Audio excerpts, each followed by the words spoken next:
Everyone, आप लोगों का स्वागत है मेरे एक और वीडियो में। आप सबका चल रहा था पॉलिटी, जिसमें हम सब पीट्स इंडिया एक्ट 1784 तक देख चुके थे। अभी आप सबका चैप्टर नंबर फर्स्ट चल रहा है, जिसमें हम सबको पढ़ना है ऐतिहासिक पृष्ठभूमि, जिसमें हम सब दो वीडियो में देखे थे कि कंपनी के शासन के अंतर्गत कितने एक्ट हैं, इसके अलावा क्राउन यानी ब्रिटिश क्राउन के अंतर्गत कितने एक्ट हैं। तो उनमें से हम सब देख रहे थे अभी कंपनी के अंतर्गत एक्ट, जिसका सेट नंबर 1 आ चुका है। ये भी सेट नंबर 1 का ही हिस्सा है। तो चलिए शुरुआत करते हैं 7वें प्रश्न से। चैनल पे नए हैं तो चैनल को सब्सक्राइब कर लेंगे आप सब और एक लाइक कर लेंगे। इसका मैं प्लेलिस्ट बना दिया हूँ, आप वहां से जाकर के बचे हुए दो वीडियो को अभी देख सकते हैं। चलिए 7वां प्रश्न, अधिनियम 1786 की मुख्य विशेषता क्या है। यह एक्चुअल में संशोधन अधिनियम था, तो देखते हैं इसमें क्या क्या हुआ था। तो इसके निम्न विशेषताएं, लॉर्ड कॉर्नवालिस ने गवर्नर जनरल ऑफ बंगाल बनने से पहले दो शर्त रखी। क्या क्या इनकी शर्त थी? तो इन्होंने बोला कि अपनी परिषद के निर्णय को आवश्यकता पड़ने पर अस्वीकार की शक्ति गवर्नर जनरल ऑफ बंगाल के पास निहित हो। दूसरा, इन्होंने बोला कि मुख्य सेनापति की शक्ति भी गवर्नर जनरल ऑफ बंगाल में हो। तो ये दो प्रमुख बात आप याद रखेंगे कि अधिनियम 1786 में क्या हुआ था कि लॉर्ड कॉर्नवालिस को बोला गया कि आप गवर्नर जनरल ऑफ बंगाल बने, यानी बंगाल के गवर्नर जनरल बने। तो इन्होंने दो शर्त रख दी कि जितने भी परिषद के निर्णय का अधिकार होगा वो लॉर्ड कॉर्नवालिस करेंगे, और इसके अलावा जो मुख्य सेनापति होगा वो उनका भी शक्ति किसमें निहित होगा, तो लॉर्ड कॉर्नवालिस में, यानी गवर्नर जनरल ऑफ बंगाल में। और उनके दोनों शर्तों को मान भी लिया गया था। 1786 का जो अधिनियम था, इसके तहत दो मुख्य प्रावधान किए गए थे। देखिए क्या क्या प्रावधान था। तो पहला है, गवर्नर जनरल ऑफ बंगाल को अपने परिषद के निर्णय पर वीटो करने का अधिकार होगा।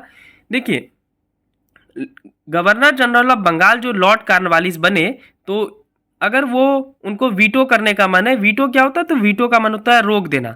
परिषद मान लेते हैं कि कोई भी निर्णय दिया, परिषद के निर्णय को लॉर्ड कॉर्नवालिस को लगा कि ये अच्छा नहीं है, तो इसको रोकने की शक्ति किसमें होगी, लॉर्ड कॉर्नवालिस में होगी, यानी गवर्नर जनरल ऑफ बंगाल में होगी। ऐसा अधिनियम 1786 के तहत किया गया।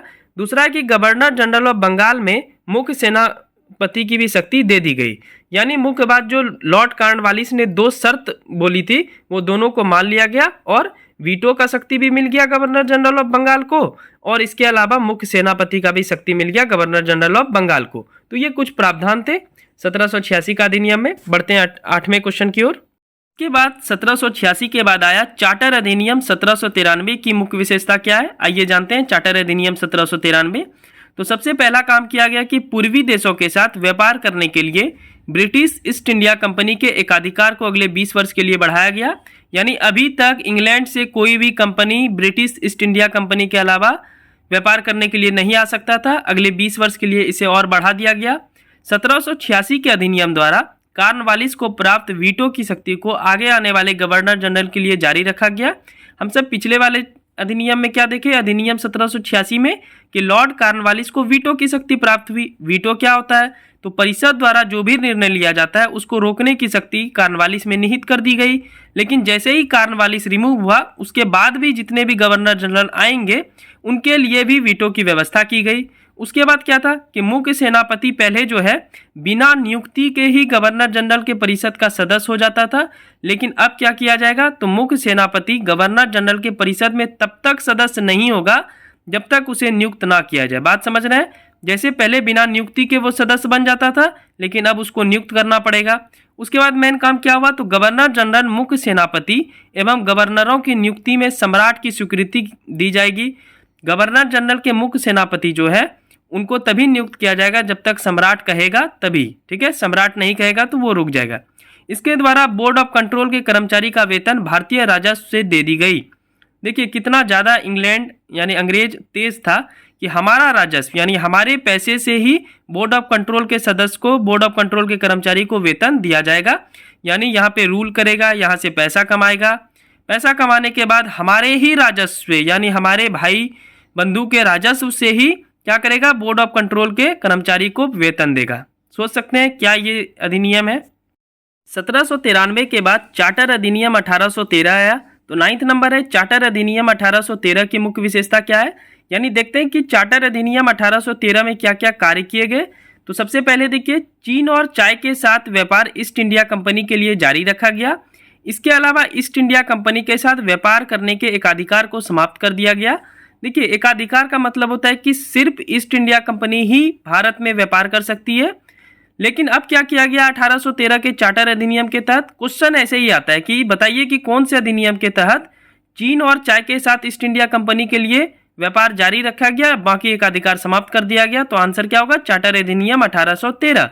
तो 1813 में चीन और चाय के साथ तो ईस्ट इंडिया कंपनी व्यापार करेगी, मतलब इसके ईस्ट इंडिया कंपनी के अलावा और कोई कंपनी चीन और चाय के साथ व्यापार नहीं करेगी। लेकिन इसके अलावा ईस्ट इंडिया कंपनी के व्यापार के एकाधिकार को समाप्त कर दिया गया। अगले 20 वर्षों के लिए ब्रिटिश ईस्ट इंडिया कंपनी को भारतीय प्रदेशों तथा राजस्व पर नियंत्रण का अधिकार दिया गया, जैसा कि पहले से चला रहा था वैसे ही चलता गया। उसके बाद क्या किया गया इस वाले में, तो पहली बार भारत में ब्रिटिश क्षेत्र का संवैधानिक स्थिति को स्पष्ट किया गया। आपसे पूछ लेगा कि भारत में ब्रिटिश क्षेत्र का संवैधानिक स्थिति को कौन से चार्टर एक्ट के तहत स्पष्ट किया गया, तो 1813। ईसाई धर्म प्रचारकों को भारत में धर्म प्रचार करने की छूट मिली, तभी से ईसाई धर्म के लोग आते थे भारत में और अपना धर्म प्रचार करते थे, इवन कन्वर्ट भी करने लगते थे। तो ये सब अलग टॉपिक है। तो ईसाई धर्म प्रचारकों को भारत में धर्म प्रचार करने की अनुमति मिली। इसके अलावा कुछ और भी कार्य किए गए। कंपनी की आय से भारतीयों की शिक्षा के लिए प्रतिवर्ष 1 लाख रुपये व्यय करने की व्यवस्था, मतलब कंपनी की आय कहाँ से कमा रहा है, भारत के लोगों से, और खर्च किस पे कर रहा है, भारत के लोगों पे, वो भी प्रतिवर्ष 1 लाख रुपया। मतलब वो दिखाना चाह रहा है कि हम आपके शिक्षा की कितना चिंता करते हैं। लेकिन ऐसा कुछ बात आपको नजर आ रहा है, कुछ भी नहीं। कंपनी का कार्य है लूटना, कंपनी का कार्य था ब्रिटेन की तरक्की करना, लेकिन चूंकि भारतीयों को साथ में लेकर चलना था तो इसके लिए उन्होंने क्या किया, तो भारतीयों की शिक्षा के लिए प्रतिवर्ष 1 लाख रुपया व्यय करने की व्यवस्था की गई। आपके एग्जाम के लिए ये इंपॉर्टेंट है, इसलिए आपको जानना चाहिए। पूछेगा कि भारतीयों की शिक्षा के लिए प्रतिवर्ष 1 लाख रुपये व्यय करने की व्यवस्था किस अधिनियम के तहत की गई, तो 1813। इसके अलावा इस एक्ट द्वारा स्थानीय सरकारों को कर लगाने का अधिकार दिया गया, यानी टैक्सेस लगाने का अधिकार स्थानीय सरकार यानी लोकल गवर्नमेंट को दिया गया। चलिए बढ़ते हैं अगले चार्टर एक्ट की तरफ। ये जो आपको एक्ट मिलेंगे, इन 2 एक्ट से सबसे ज्यादा क्वेश्चन आपके एग्जाम में आते हैं। तो 10 है चार्टर एक्ट 1833 की मुख्य विशेषता बताएं। तो इस चार्टर एक्ट 1833 की मुख्य विशेषता निम्न है। आइए देखते हैं क्या क्या हुआ। तो बंगाल के गवर्नर जनरल पद को भारत का गवर्नर जनरल बनाया गया, यानी जो पहले सिर्फ बंगाल का गवर्नर जनरल था अब वो पूरे भारत का गवर्नर जनरल होगा।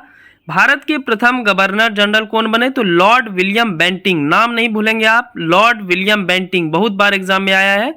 उसके बाद क्या किया, तो ईस्ट इंडिया कंपनी के व्यापार अधिकार को पूर्णतया समाप्त कर दिया गया।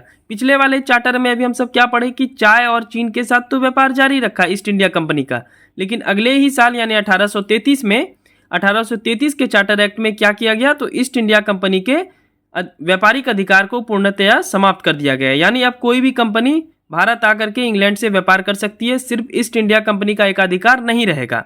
उसके बाद क्या किया, लेकिन ईस्ट इंडिया कंपनी भारत में ब्रिटिश क्राउन की शासकीय शक्ति के रूप में बना रहेगा।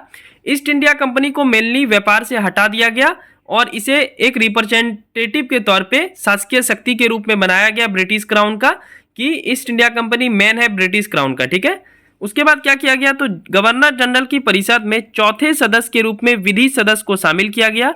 विधि सदस्य का मतलब होता है जो कानून बनाएगा, मतलब अब अंग्रेज आएंगे हमारे देश में, जो आए भी, और उन्होंने हमारे लिए कानून बनाना शुरू किया जिसको यहाँ के बारे में, यहाँ के कल्चर के बारे में मालूम भी नहीं था, फिर भी इन्होंने विधि सदस्य बना दिया अपने आप, समझ सकते हैं। फिर है प्रथम विधि सदस्य कौन बने, तो लॉर्ड मैकाले। लॉर्ड मैकाले का नाम आप याद रखेंगे विधि सदस्य के रूप में। नेक्स्ट देखते हैं 1833 में और क्या क्या कार्य किए गए, तो गवर्नर जनरल को एक भारतीय विधि आयोग गठित करने का अधिकार दिया गया और लॉर्ड मैकाले की अध्यक्षता में यह गठित हुआ। अंग्रेजों को भारत में भूमि खरीदने का अधिकार दिया गया। डायरेक्ट इस प्रकार से क्वेश्चन आते हैं कि अंग्रेजों को भारत में भूमि खरीदने का अधिकार किस एक्ट के तहत दिया गया, तो चार्टर एक्ट 1833। उसके बाद है भारत में दास प्रथा को गैर कानूनी घोषित किया गया। उसके बाद है भारत में सिविल सेवकों के चयन के लिए खुली प्रतियोगिता परीक्षा का प्रावधान किया गया, जो कि अभी आप देखते हैं यूपीएससी बीपीएससी जैसे एग्जाम जो खुली प्रतियोगिता होता है। इसमें क्या किया गया, तो भारतीयों के लिए इसमें शामिल करने का अवसर उपलब्ध कराया गया, लेकिन कोर्ट ऑफ डायरेक्टर्स के विरोध के कारण यह पारित ना हो पाया, यह लागू नहीं हो पाया। तो आपसे पूछेगा कि शुरुआत तो किया गया 1833 में खुली प्रतियोगिता का, सिविल सेवकों के लिए चयन के लिए खुली प्रतियोगिता का प्रावधान जो है वो 1833 के एक्ट में किया गया, लेकिन ये पास नहीं हुआ था। पास अगले वाले में होता है, अभी हम सब देखने वाले हैं। तो ये कुछ काम किए गए थे, ये फैक्ट्स आपको याद रहने चाहिए एग्जाम के लिए। कुछ और विशेषता देखते हैं 1833 के एक्ट के तहत।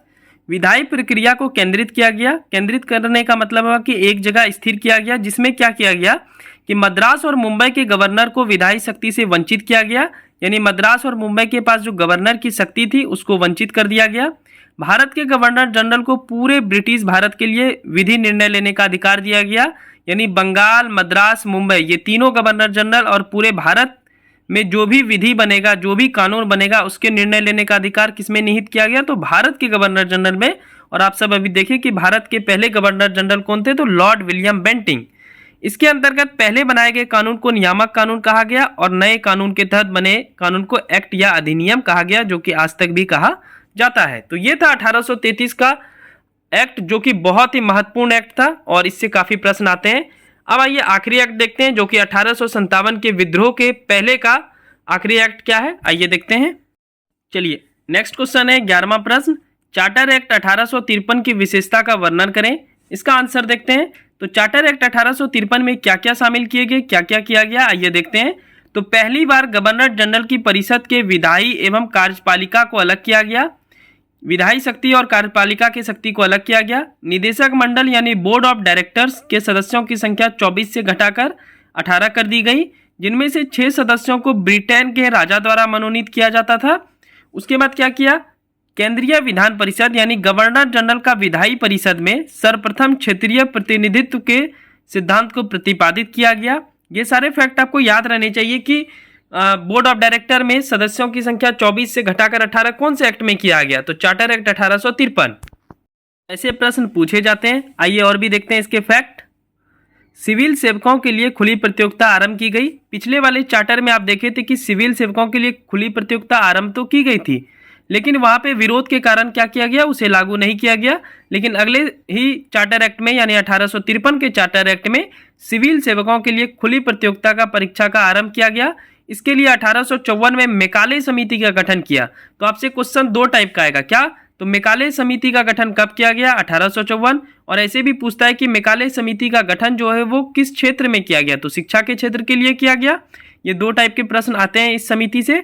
इसके द्वारा ब्रिटिश सम्राट को इंग्लैंड में एक विधि आयोग गठित करने का अधिकार दिया गया, यानी भारत के सारे विधि जो कानून है वो कहाँ पे भी अब गठित किए जाएंगे, तो इंग्लैंड में भी एक विधि आयोग का गठित किया गया यानी बनाया गया। अब इसका क्या कार्य था, तो भारतीय विधि आयोग के द्वारा दिए गए प्रतिवेदनों की समीक्षा करना और सुझाव देना निर्धारित किया गया। यानी यहाँ से जो भारत के विधि आयोग होंगे जो कानून बनाएंगे, वो कानून बनाने के बाद इंग्लैंड में जो गठित किया गया, इंग्लैंड में जो ब्रिटिश सम्राट के अधीन गठित किया गया विधि आयोग, उनको क्या बोलेंगे, वो समीक्षा करेंगे यहाँ के कानून का और सुझाव देंगे। बंगाल के लिए अलग लेफ्टिनेंट गवर्नर की नियुक्ति की गई, क्योंकि आपको पता है कि बंगाल का गवर्नर जनरल को भारत का गवर्नर जनरल बना दिया गया था, तो बंगाल का रिक्त स्थान हो गया था। तो अब क्या किया गया इस वाले एक्ट में, तो बंगाल के लिए अलग लेफ्टिनेंट गवर्नर की नियुक्ति की गई। तो एक बात हमेशा याद रखेंगे, ऐसा भी क्वेश्चन आता है कि 1857 की विद्रोह से पहले आखिरी चार्टर एक्ट कौन सा था, तो चार्टर एक्ट कौन सा रहा, तो चार्टर एक्ट 1853।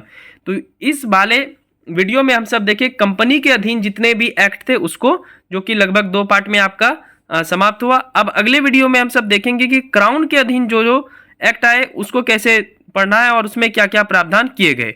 यह आपका पहला चैप्टर चल रहा है पॉलिटी का, जिसका नाम है ऐतिहासिक पृष्ठभूमि। आप सब थंबनेल में वापस ऊपर देखे ही होंगे, ठीक है।